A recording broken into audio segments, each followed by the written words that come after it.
A paz do Senhor a todos. Estamos mais uma vez aqui para dar continuidade no nossos estudos da Escola Bíblica Dominical. E a nossa lição de hoje é a lição de número 9, que tem o título O Avivamento Pentecostal no Brasil. E já damos graças a Deus por mais essa oportunidade que Deus nos concede por estarmos aqui explanando da Tua Palavra. Isso é tudo para a honra e glória do nome do nosso Senhor e Salvador Jesus Cristo, que nos concede esta graça e nos deu essa graça de estarmos aqui explanando da Tua Palavra. Você que ainda não me conhece, eu sou o presbítero Leandro Pipoli e estamos aqui explanando as lições da CPAD, da Escola Bíblica Dominical. O texto áureo nos diz assim: e os que ouviram foram batizados em nome do Senhor Jesus, e impondo-lhes Paulo as mãos, veio sobre ele o Espírito Santo, e falaram línguas e profetizavam. Atos capítulo 19, versículos 5 e 6. A verdade prática: Deus derramou o grande avivamento pentecostal no Brasil. Ele pode ouvir mais uma vez o seu povo, graças a Deus, né? Deus está sempre pronto para nos ouvir quando nós clamamos e invocamos o teu santo nome. A leitura bíblica em classe está em Atos dos Apóstolos, capítulo 19, do versículo 1 e ao versículo de número 7. A nossa introdução: a chegada do movimento pentecostal ao Brasil mudou a realidade espiritual deste país de forma inquestionável e irreversível em termos de liturgia, proclamação do Evangelho, manifestação do poder de Deus com sinais, prodígios e maravilhas. Graças a Deus. O nosso estudo de hoje, nós vamos comentar como que se deu esse avivamento pentecostal aqui no Brasil. Lições passadas, o movimento pentecostal no mundo, né? E hoje, especificamente, como que se deu esse movimento pentecostal aqui no nosso país. O movimento de Atos se repete no Brasil. Pentecoste entre os salvos. Em Atos 19, versículo 2, há uma pergunta do apóstolo Paulo para os discípulos em Éfeso: recebeste vós já o Espírito Santo quando crestes? Olha só, meus queridos irmãos, a passagem no qual nós vamos situar Atos 19, do versículo 1 ao versículo 7. Estas mostram o início da terceira viagem missionária do apóstolo Paulo. E aqui ele se encontra agora em Éfeso. E chegando ali em Éfeso, ele encontra alguns discípulos. E conversando com esses discípulos, Paulo faz esta pergunta: se eles já haviam recebido o Espírito Santo quando crestes. E eles disseram: nós nem ainda ouvimos falar que haja o Espírito Santo. Vale notar que na palavra do Senhor aqui, meus irmãos, quando esses discípulos eles falam que eles ainda nem ouviram que haja o Espírito Santo, vale lembrar que eles conheciam o Espírito Santo ali do Antigo Testamento, como o Espírito Santo trabalhava no Antigo Testamento. Esses homens conheciam a pregação de João, né, o Batista, e certamente ele já ouviu João Batista dizer que veria um que ia batizar com o Espírito Santo e com fogo. Então eles conheciam a mensagem. Provavelmente esses discípulos eles tinham conhecimento de Jesus Cristo, porque essa passagem aqui ela se dá há mais de 20 anos depois do Pentecostes. Geralmente quando nós lemos na palavra do Senhor, nós achamos que as coisas acontecem seguida, né? Logo acaba uma, já acontece outra, mas não, né? Passa um período muito grande, né? Entre Atos capítulo 2 e agora aqui Atos capítulo 19, se passa um período de mais de 20 anos, e provavelmente esses discípulos já conheciam a pessoa de Jesus Cristo, assim como se deu com Apolo. Em Atos capítulo 18, eu quero ler com os irmãos Atos capítulo 18, o versículo 24 e o 25 nos diz assim: E chegou a Éfeso um certo judeu chamado Apolo, natural de Alexandria, varão eloquente e poderoso nas Escrituras. Este era instruído no caminho do Senhor e fervoroso de espírito, falava e ensinava diligentemente as coisas do Senhor, conhecendo somente o batismo de João. Então olha só, a situação desses discípulos era a mesma situação de Apolo. Eles conheciam o caminho, mas não mas só que eles conheciam de modo parcial ainda o Evangelho. Eles não sabiam ainda que havia descido o Espírito Santo sobre aqueles 120 irmãos ali no dia de Pentecostes. E agora Paulo começa a instruir esses discípulos aí, e pregando, ensinando esses irmãos, e eles creram então naquela mensagem, foram batizados em nome do Senhor Jesus Cristo. E agora Paulo ele impõe as mãos sobre esses irmãos, e esses irmãos foram cheios do Espírito Santo e receberam o Espírito Santo do Senhor, a promessa, assim como se deu no dia de Pentecostes. Esses irmãos também agora eles recebem essa promessa do Pai, E vale ressaltar que esses irmãos já tinham fé salvífica, Então olha só, eles creram, E agora eles receberam o Espírito Santo, A plenitude do Espírito Santo. Como vimos em lições anteriores, há duas experiências distintas no livro de Atos dos Apóstolos: a experiência de salvação e o batismo no Espírito Santo. Nós já comentamos também isso em lições passadas, Há duas experiências distintas: o batismo no Espírito Santo e a salvação, Não é porque uma pessoa não é batizada no Espírito Santo, ela não é salva, Não é isso, Esse batismo no Espírito Santo é apenas um revestimento aí para a pessoa. Então são duas situações distintas e nós devemos também compreender. Para que a pessoa receba o batismo com o Espírito Santo, ela tem que crer na pessoa de Jesus Cristo. Ela tem que ter uma fé salvífica na pessoa de Jesus Cristo, Então vamos lá.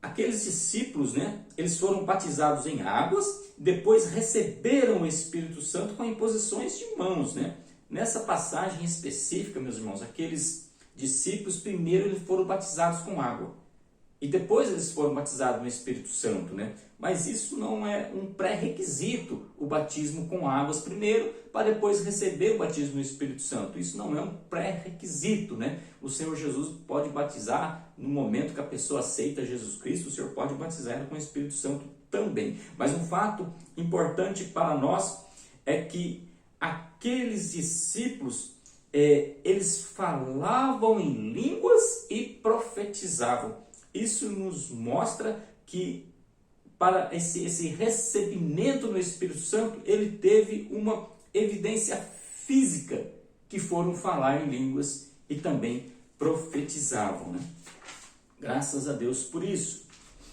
E agora aqui, o comentarista da nossa lição, ele faz um paralelo, Assim como em Atos 19, aqueles discípulos receberam o Espírito Santo, embora eles já conheceram o Evangelho, eles conheceram a pessoa de Jesus Cristo, assim como Apolo, eles já tinham conhecimento sobre o caminho, mas ainda eles não receberam o Espírito Santo.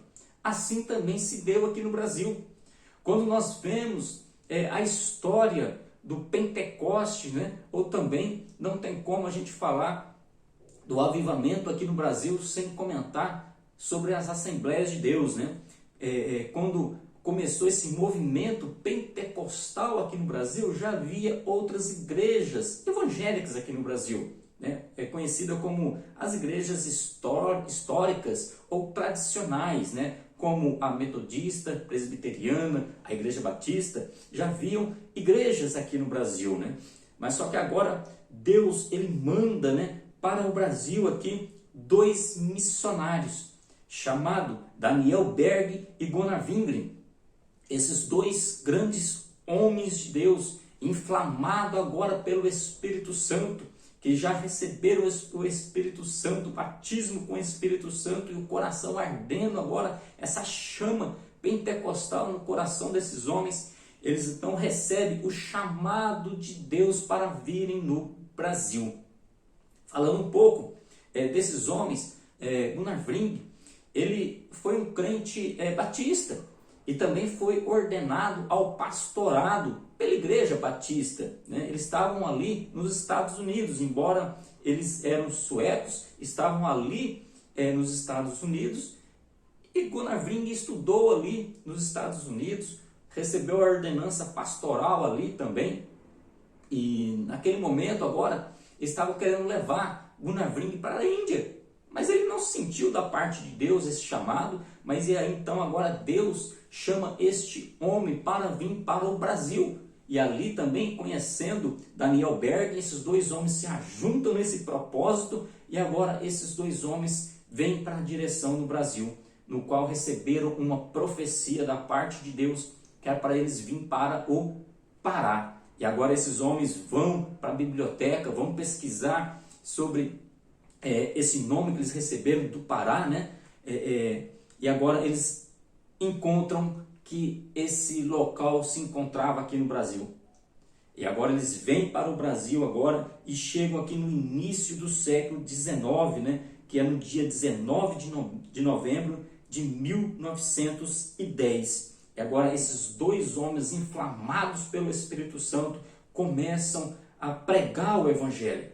De início eles se instalam em uma igreja batista, vão morar no porão desta igreja, né, onde havia muitos mosquitos, né, devido ao clima tropical aqui do nosso país, especialmente, né, no norte do país. Agora esses dois homens começam a pregar o Evangelho com entusiasmo, poder, dinamismo do Espírito Santo, e começa a causar um certo incômodo para os líderes tradicionais daquela época. E agora esses homens, pregando agora sobre o batismo no Espírito Santo, muitos irmãos creram nesta promessa.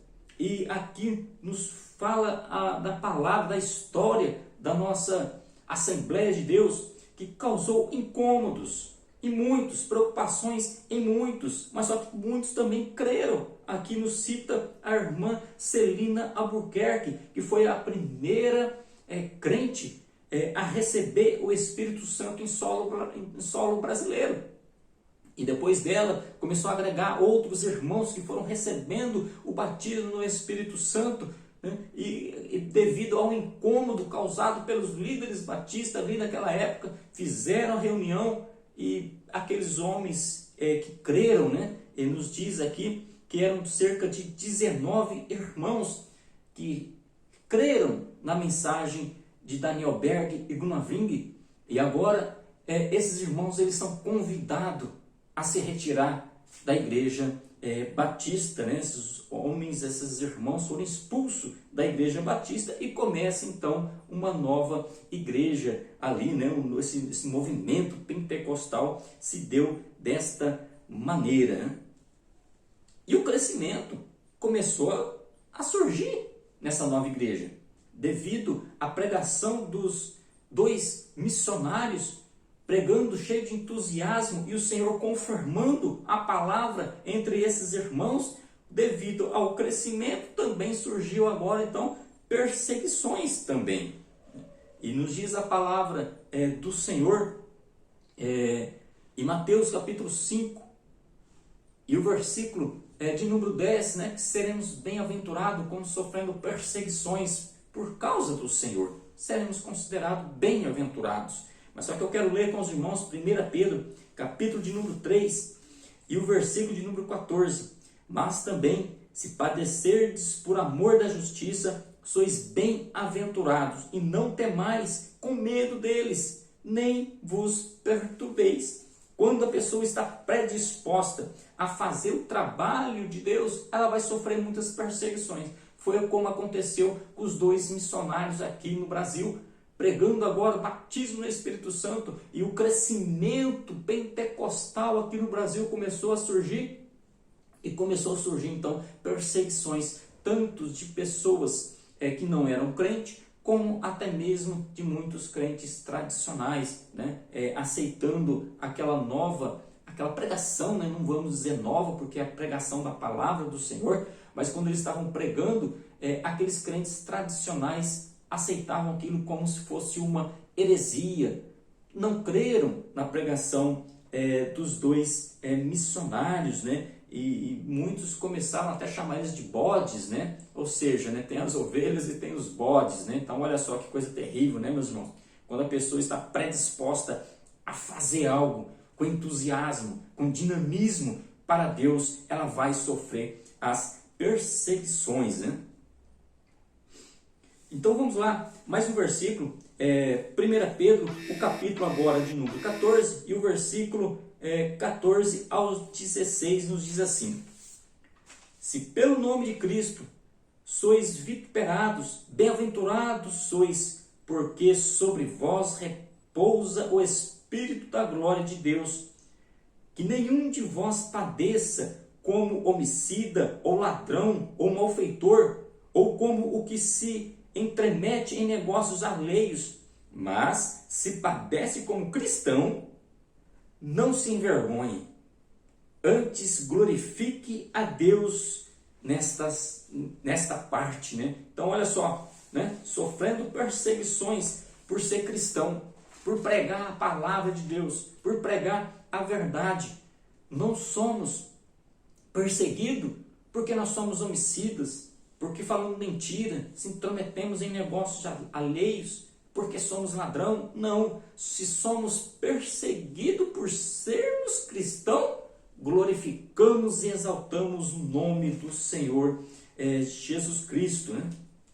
Então assim começou a se dar o crescimento e também as perseguições. Mas nós sabemos que quando tem as perseguições, sabemos que Deus livra de todas elas. Aqueles irmãos começaram então a se reunir em casas, porque foram expulsos da igreja. E agora em casas que eles se reuniam, essas casas eram cercadas e apedrejadas. Batismo nas águas tinha que ser feito à noite, às escondidas, para que aqueles irmãos não fossem afrontados e também maltratados. Olha só a perseguição com o movimento pentecostal. Mas Deus trouxe livramento, assim como está escrito em Salmo capítulo 34 e o versículo 19. Muitas são as aflições do justo, mas o Senhor a livra de todas. Glórias a Deus por isso. E essa pregação do Evangelho, meus irmãos, ela foi sendo confirmada pelo Senhor, assim como diz Marcos capítulo 16 e o versículo de número 20, né? Que eles pregavam a palavra e iam cooperando com eles o Senhor, né? Olha só, os discípulos, então, os apóstolos começaram a pregar a palavra e o Senhor ia cooperando com eles, e os sinais iam seguindo. Haviam curas, prodígios, milagres e maravilhas. Foi o que aconteceu aqui também no Brasil. Há relatos na história em que havia muitas curas divinas, né? E eu quero citar apenas uma aqui com os irmãos, né?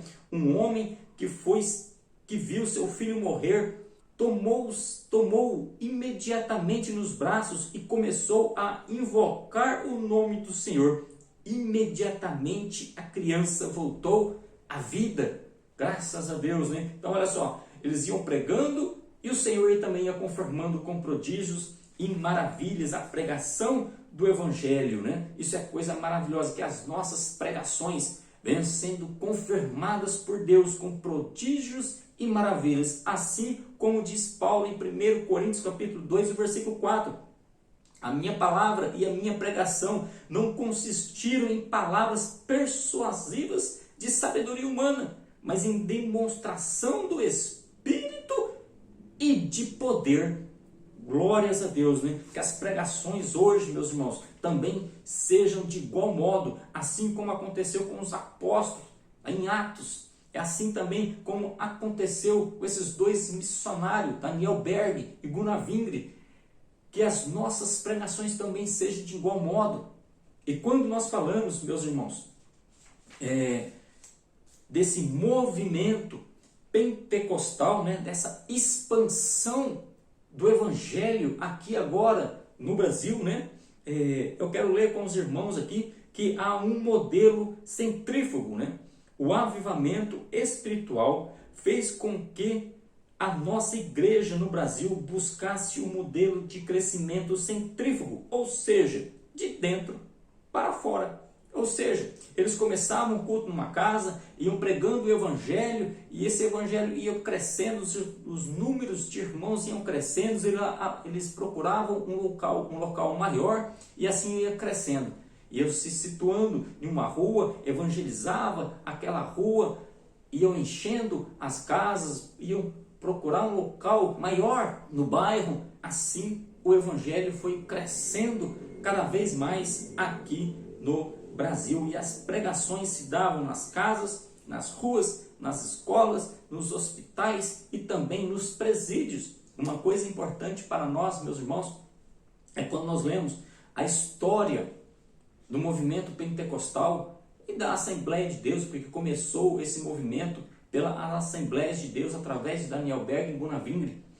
Vale ressaltar também que esses irmãos trabalhavam muito, e tem uma biografia da Frida Wingre, muito importante para nós, o tanto que esta irmã batalhou em pró também do evangelho junto com seu marido. E assim nós vemos um crescimento espantoso. Nos diz o relato que eles pregavam também nos presídios, faziam culto nos presídios, né? E o Senhor ia operando grandes milagres através dos servos de Deus. Eu quero ler aqui com os irmãos Atos dos Apóstolos, capítulo 1 e o versículo 8. Mas recebereis virtude do Espírito Santo, que há de vir sobre vós, e ser-me-eis testemunhas tanto em Jerusalém, como em toda a Judeia e Samaria e até os confins da terra.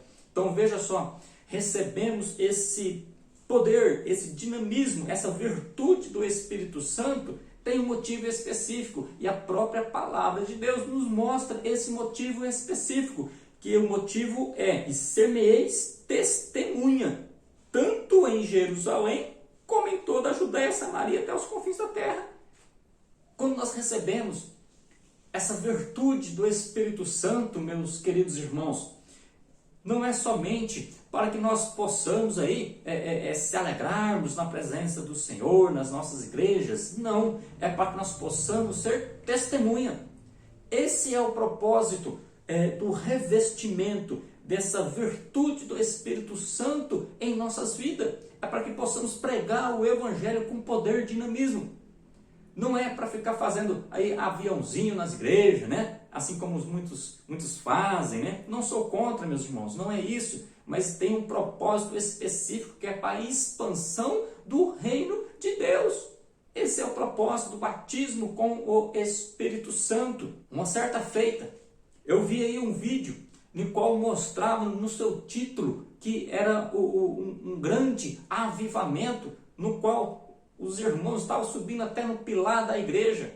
Meus irmãos, o propósito da virtude do Espírito Santo não é para isso. O propósito da virtude do Espírito Santo é para que nós possamos pregar o Evangelho e almas se convertam a Cristo, assim como foi na vida de Paulo, assim como foi na vida desses dois missionários, trazendo a palavra e a expansão do reino de Deus e almas se convertendo ao Senhor Jesus Cristo. E assim então há um crescimento na igreja, um crescimento acentuado. Os pentecostais do Brasil não cresceram porque buscavam pessoas de outras igrejas, mas cresceram porque as evangelizavam e as discipulavam por meio do Evangelho de Cristo. Olha só, então o crescimento não deu aquele famoso pescar num aquário, não foi isso. Mas o crescimento se deu porque eles evangelizavam e discipulavam aquelas pessoas agora.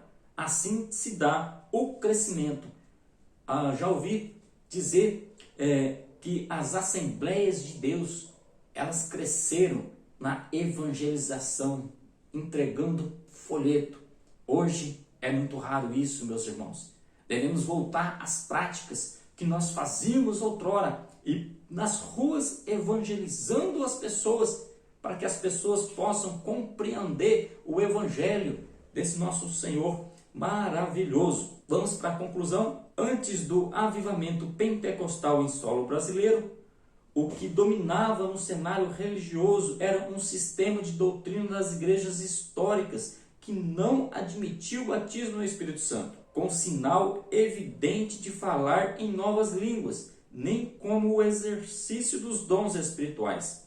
Essas manifestações espirituais fundadas na palavra de Deus são marcas do verdadeiro avivamento pentecostal no Brasil. Assim como nós vimos, havia várias igrejas históricas conhecidas como igrejas tradicionais que aceitaram a doutrina,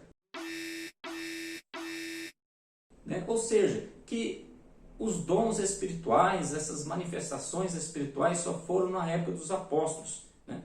Eles aceitam, né? Acreditam nisso, né, meus irmãos? Mas não é por isso, não vamos falar que isso seria heresia, isso jamais, porque são nossos irmãos também em Cristo Jesus, somos uma família, somos um corpo, né, de Cristo, né? Mas só que eles creiam dessa maneira e nós olhamos de modo bem claro, entendemos de modo bem transparente na palavra de Deus que há uma continuidade dos dons espirituais e também uma continuidade do batismo com o Espírito Santo, né? Assim nós cremos e esse movimento aconteceu no Brasil e está até hoje, que oramos para que o Senhor possa acender cada vez mais essa chama pentecostal em nossos corações. Que Deus abençoe a todos e fiquem na paz do Senhor Jesus.